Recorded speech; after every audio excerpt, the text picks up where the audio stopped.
There's a little spider in there. It's been probably 2 or 3 weeks since I've ridden the Gixxer. I think he's gonna go for a ride with me. How fast do you think we ought to get him? 100? 120? Holding on for dear life, are we? I would too.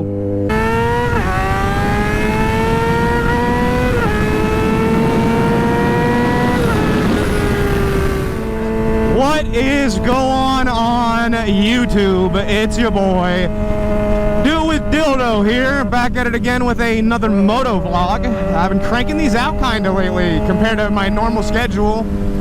And I'm on the Gixxer. It's been a minute since I've been on the Gixxer. Obviously I've had the Zero for the past couple of weeks. And I've been riding that a ton. It's been a lot of fun. I've been doing a lot of experimenting with it and learning about it and whatnot, and having a good old blasty blast. I'm just gonna make my exit. Go ahead. Which has been fun, but I'm gonna be honest, man. I think I'm starting to see through the rose-tinted glasses on the electric bikes. Not to say that I still don't like them, but like, I mean, this is just superior. You know, I like the idea of an EV motorcycle for a lot of reasons, but not as your main vehicle, not as your main motorcycle. I wouldn't do it as my only motorcycle. How about that? And, you know, obviously I have a full-blown review, a very in-depth review coming up about that when I get done. I have it till the end of this month, so at the end of this month I'll be returning the bike and doing my full review on it. But that's not the topic at hand for today. I'm actually on my way to the shop right now to go pick up orders. I've got the Scion there. I was swapping out the wheels for the Corvette. It's a fucking nightmare, but I'm not picking them up on the Gixxer. I'm bringing them in the Scion, which is at it's fucking stupid. But I'm taking the Gixxer to the shop so I can do some much needed maintenance on this thing. You know, the other day I was riding the Gixxer and I was like, man, it's braking weird in the rear and it's like making a grinding sound and all that shit. Well, I got the bike home and I looked at the rear, and there not only is there no rear brake pad, completely gone. Like the rear brake pad is gone. It's been used up, but the rotor's pretty eaten up, and it could use a new chain. Ooh, that felt so bad. So no rear brake, basically. Then that's what I've been using. It's grindy because it's metal on metal, and my chain's a little slack. I could really use a new chain, and obviously the metal on metal means I need a new rotor. So I need a new rotor, a new chain, and new brake pads. So that's what we're gonna do. Hopefully the caliper isn't fucked. I don't know how long this thing has needed a rear brake. I was under the influence that it was good to go that way, but it is not. So yeah, I'm gonna do some much needed maintenance on this bike. But you know what else, man? I've got just a terrible confession I have to make to you guys, and you guys are gonna probably feel one way or another about it, but here we go. I miss the H2. I know, dude, I know exactly what you're thinking. I couldn't agree more. I don't need it. I don't really want another H2. And I'm not gonna buy another H2. Let me make that as clear as possible, that another H2 is not on my list of bikes to buy. However, you know, I've been working on this project, and it's still, you know, here and there with it, where I downloaded all my old moto vlogs, put them into one big file, and made a compilation out of them. Well, obviously that has a ton of H2 videos on it. And, watching those videos, man, it absolutely makes me miss the breakneck speed of that H2. The full throttle, holy shit, of the H2, I miss that shit, man, and I shouldn't. And I told myself that I would never get another H2 after owning one and living through it. You know, I felt like that was a good, respectable way to end that. But, dude, I'd be straight up lying to you guys if I said I didn't miss it, because I do miss it. And I was telling Laura about this. I was like, boo, I got a really bad confession I gotta make. And she was like, oh no, what'd you break, you know? And I was like, no. I think I missed the H2 as far as, like, I missed that power on demand and, like, being the baddest motherfucker on the road no matter where you're at. I miss that. I miss the straight up balls it took to ride that bike every day. It was just like you threw your leg over that thing like you were riding a fucking machine gun pointing at your face. And so that's something that I've been coming to terms with.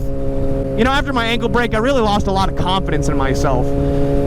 Man, that might have a lot of stuff to do with the MS stuff. You know, that affects your brain. You know, it could affect the way I feel about myself, my perception of myself. But, like, dude, I fucking miss it, man. I miss the raw power, the sound, the feeling. I miss the experience of it. People have been asking me for years since I got rid of that bike, do you miss it? And forever it's been a strong, hard no. Giggity. It's been a strong, hard, throbbing no. I have not even for a second missed it. But now, oh my god, I miss it and I'm a fucking asshole. I miss it, dude. I shouldn't, but I do. I wish I didn't. Now, like, what does that mean for me, right? Like, obviously I'm not gonna get an H2, but I have been considering getting a 1000 again. Like, I don't even really want a 1000. I don't need the power. I don't desire the power. I don't know how to contextualize it because, like, I'm not like, oh, I need more power. I want to go faster. That's not the truth. I barely ride this thing fast. But sitting on top of a leader bike, sitting on top of a H2, I fucking miss. I think maybe it's important for me just to accept the fact that that's who I am as a person. I'm always going to be a go fast, haul ass type of guy. But I'm still very close with my parents. I love them very much. So I do take into what they say. I think about it. I don't take it into consideration. You know, my dad and mom both hate the fact that I ride bikes. But the funny joke is they're always talking about if they win the lottery, they'll build me the baddest shop ever, right? They're like, if we win the lottery, we'll build you a badass shop for you, you know? And last night my parents were joking. They're like, we'll give you as much money as you want if we win the lottery, but you have to stop riding motorcycles. And I was like, I'd rather be poor. I'd rather be poor and have a motorcycle. And they're like, you wouldn't quit for $1 million, for $100 million, you wouldn't quit? I was like, you just don't get it. No, I wouldn't. And I was like, dude, can you imagine how much street cred I would get in the motorcycle community if I gave up millions of dollars to continue my dream of riding motorcycles? I was like, you guys would make me a martyr. They fucking hated that joke. I always tell myself I can't die on a motorcycle because I don't want to prove them right, you know? But yeah, man, I've just been having this itch, this crave for the H2. I miss it. I yearn for it the same way children yearn for the mines. I just like riding, man. I think it's who I am. I think it's who I'll always be. And I fought it for a couple of years, you know, like the same way people fight being homosexual, I think. I'm not a biker. I'm not gay. I like women. But then I'd see like a BMW or an R9T or a ZX10 and be like, that's pretty hot. Oh, dude. I just can't help who I am, I think. I think that's just how it is. Why do men crave power? Why do men crave danger? Why do children crave mines? Why do eels crave my car batteries? I think if I do anything, it'll be a leader bike. I'll go back up to like, I'm really thinking about the ZX10. The green ZX10 that I had, I always tell people that was the best bike I've ever owned. You know, the CBR 1000 was probably the prettiest, but the ZX10 was the overall best bike I've ever owned. It was comfortable, it was fast, you could wheelie it to 150 like it was nothing. It was so stable, had so much, you know? So that leads me to like what I'm gonna do with the Gixxer. I don't know. I think I'll probably sell it. Soon. I'm going to finish this riding season with the Gixxer. There's a few more things that I need to do with it. I want to powder coat the wheels, maybe get some maintenance done on it, but I feel like I could turn around and sell it for a little bit more than what I paid for it. You know, I don't really have much invested into it. Most of the parts were hooked up. Maybe I'll do a giveaway, but the thing is, I don't know how to do giveaways, and I also don't know do I feel good about giving away a motorcycle? I mean, if someone gets in an accident on my bike that I gave them, I'd feel really bad about it. I'll think about it, man. You guys leave me a comment on what you think would be the best outcome for the Gixxer. You know, I like the Gixxer. I like the 600. It's plenty. It's a great bike. But there's something. There's something, man. Oh, thank God. Someone's cleaning up this crap. It's been here since I moved in. All right. Let's go take care of these orders. I mean, the Gixxer, it is such a good-looking bike, the way it sits. That thing is fucking gorgeous. But it's not a 1000. Oh yeah, look at this. By the way, someone emailed us and asked if they could change their turbo heart to a red, and I'm like, dude, that's fucking gorgeous. I'm thinking about offering the turbo heart in red. And then this, oh my goodness, brother. Someone ordered the extra large of the turbo heart as well, and this is the first time I've had a chance to make it, and I'm so fucking pleased with it. Whoever ordered this, thank you, dude. Thank you, man. It looks so good. And here is the redesigned rotor. I know this design probably doesn't make any sense, but the way I'm gonna do it is I have the calipers individually painted, so they'll literally just attach like that.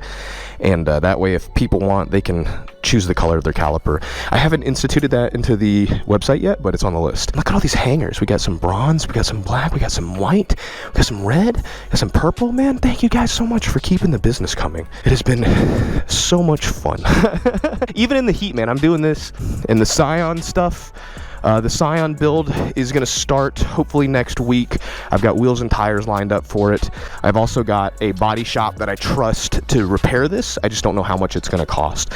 So I'm going to see if maybe he'd want to work with me a little bit. But outside of that, man, the car doesn't need much. I know it's stupid. You know, all these other YouTubers, they're doing amazing builds. Hell, Gavin's got fucking 7 car builds going on. He does them. He does a good job at them. You know, all these other YouTubers have really good builds. And here I am with this Scion TC.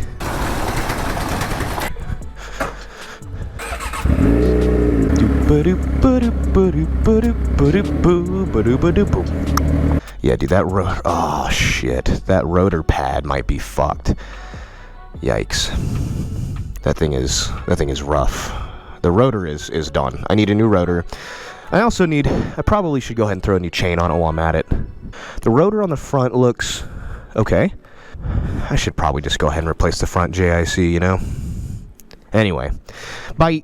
Wait a minute, don't leave yet. I was just kidding. I still have sponsors today's video. Alright. I don't always go snowboarding in the middle of August, but when I don't, and I need energy, I try Bucked Up energy drinks. Because they're amazing. They taste good. They've got delicious flavors. Gummy Deer, Miami, Breezy Blast. And that's only like 3 flavors. And they're all delicious, have 0 sugar, and have plenty of caffeine to get you through your day. So that's why when I'm tired, I drink Bucked Up energy drinks, which you guys have said over again that you love.